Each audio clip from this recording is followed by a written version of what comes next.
Assalomu alaykum YouTube kuzatuvchilari. Men Go'zal Axrarovna, ginekologman.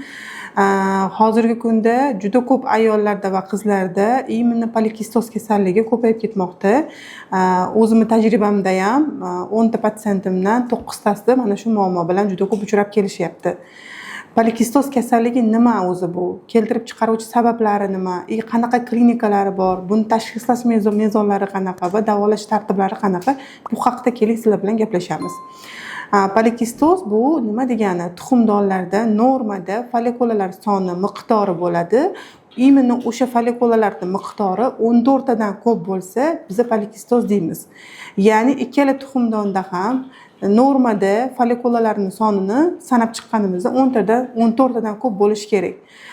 Va bundan tashqari o'zining mezonlari bor. Gormonlar o'zgarishi va simptomlari ayollardagi va qizlardagi simptomlar, ya'ni tana vazni ortishi, yuzlarda har xil aknelar paydo bo'lishi va tuklanishlar paydo bo'lishi, mana shu mezonlarni hisobga olib biz bu diagnozni qo'yamiz.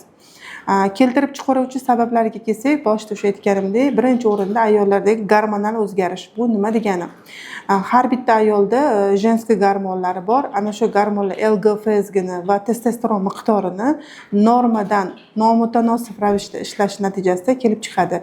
Ikkinchi sababi bu insulinga rezistentlik, ya'ni insulinga nisbatan organizmda sezuvchanlikni oshib ketish natijasi ham bu kasallikka keltirib chiqaradi. Bu natijada testosteron miqdori oshib ketadi. Va keyingi sababi bu irsiyat, nasliy moyillik ham sabab bo'ladi. Qanday belgilar bo'ladi polikistozda? Ko'proq ayollarimiz shikoyat qilishadi.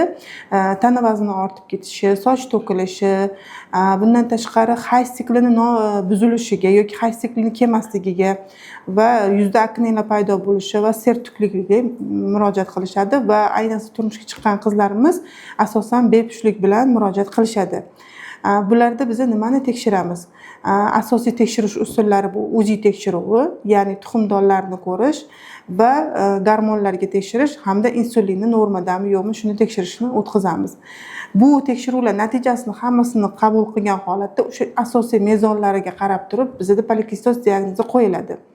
Agar polikistoz diagnozi qo'yilsa, bu polikistoz diagnozini 3 ta etapda biz davolaymiz. Birinchisi bu hayzi buzilgan qizlarda hayzni normaga keltirish maqsadida, ikkinchisi bu turmushga chiqqan qizlarimizda homiladorlikni tayyorlash maqsadida, uchinchisi bo'lsa o'sha tana vazni ortib ketgan ayollarda tana vazni normaga tushirish, testosteron miqdorini kamaytirish maqsadida davolash ishlari olib boriladi. Agarda sizda ham hayz siklida buzilishlar yoki bo'lmasam bepushtlik muammosi qiynayotgan bo'lsa, pastdagi nomerlar orqali shaxsan o'zimga murojaat qiling.